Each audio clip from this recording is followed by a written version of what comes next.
Hello, everyone. Thank you all for being here today. I'm Smruti Adya. The story of my thesis. Sorry, this doesn't work. The story of my thesis begins in 2011 when my close friend Mansi lost her leg in a road accident and eventually got a prosthetic leg. As she was going through the process of getting fitted with a prosthetic, I would keep hearing these problems from her friends and family. Ever since then, I've been wondering about the role of design in mitigating these problems for the millions of people across the world who require the use of prosthetics but don't have access to one. I dove into the summer reading several books on the advancements happening in the field of prosthetics and other human augmentations, and the ethical and moral implications of the augmented human. As I was reading about these cool futuristic technologies that are already here, I kept wondering why these weren't reaching the people they were intended for. I had a feeling that this was largely due to policies around these technologies, and in doing further research, it became clear that policy largely drives the day-to-day experiences of people in the limb loss community. This brings me to my thesis, Upgrade, Policy, Prosthetics, and the Promise of Human Augmentation. So what do I mean by human augmentation? It is the attempt to temporarily or permanently overcome the limitations of the human body through artificial or natural means. And prosthetics, which are a form of human augmentation, fall under this category.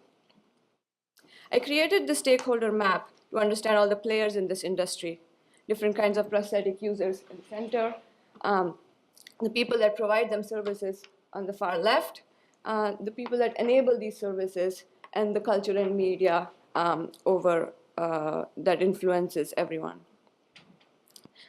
I was fortunate to be able to speak to a lot of people in all of these different segments, from prosthetists, innovators, and occupational therapists,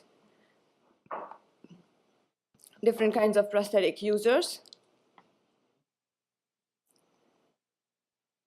and a couple of people on the legal and institutional side. I simplified this map by creating a framework which I will use to talk about some of my projects, starting with questioning how design can mitigate challenges at the individual level. In one of her YouTube videos, Christina Stevens, a unilateral below-knee amputee, mentions that she crawls regularly on the floor to get to the bathroom at night. This is because it takes several minutes to put on a prosthetic. It's sort of like a big pain point. This led me to envision Swift, which makes wearing prosthetics as easy as wearing slippers. It is essentially an arm-free crutch for below-knee amputees that is easy to take on and off and can be used for in-home mobility. I wanted to further explore this idea of everyday prosthetics. So I got together with a few designers and created simulations of wearing prosthetics to get in the mindset. Here's a short clip of what we did.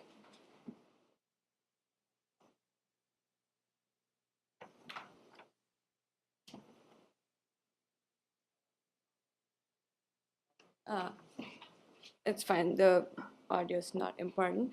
But each participant sort of was impaired in some way, and they had to do specific activities in traveling, cooking, in the bathroom, and computer usage. And so that's what we did, and based on that, created some ideas. The outcomes of this workshop are further explained in my book, which you can look through. Next, I looked at facilitating and strengthening community bonds. I conceptualized Bionic Cafe, a co-op cafe owned and run by people with limb differences. I imagined this becoming a makerspace and innovation hub focused on the needs of the limb loss community. By encouraging interaction between users and non-users of prosthetics, Bionic Cafe aims to create engagement and empathy between them. Moving on to the system scale, I chose to address the issue of policymaking for people with limb differences. The problem here is that insurance companies don't have sufficient data that proves the clinical benefits of advanced prosthetics. This causes them to not provide coverage in their plans. As this report from the RAND Corporation states, we need quality clinical and economic data to demonstrate the value of prosthetics and the associated services. My goal here is to make sure that insurance companies cover advanced prosthetics by supplying them with sufficient data. So I designed this website and app platform called Opolitical that aggregates and visualizes the economics of prosthetic use. It would initially collect historical data through surveys, and eventually different stakeholders can contribute to it through the website and provided app. In this example here, data suggests that the use of advanced prosthetics as compared to basic ones saves about 11 lives per 10,000 users per year.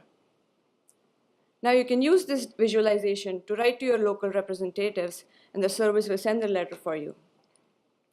The platform thus helps make the invisible forces that shape our reality and make them visible. Finally, I focused on mainstreaming human augmentation, essentially creating superhumans, which will aid in the normalization of prosthetics. I envisioned 3 different technologies becoming mainstream in these ways, from magnetic tattoos, implanted earphones, and infrared vision.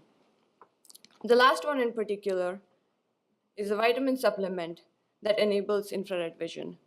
I imagine this sort of being very effective in maybe developing countries where large parts of the population don't have access to electricity. Going forward, this is something I would like to explore further with more work in providing access to prosthetics in developing nations. I will end with this quote, which states basically that what apes are to us today, we will be to future humans. So don't get left behind. Thank you.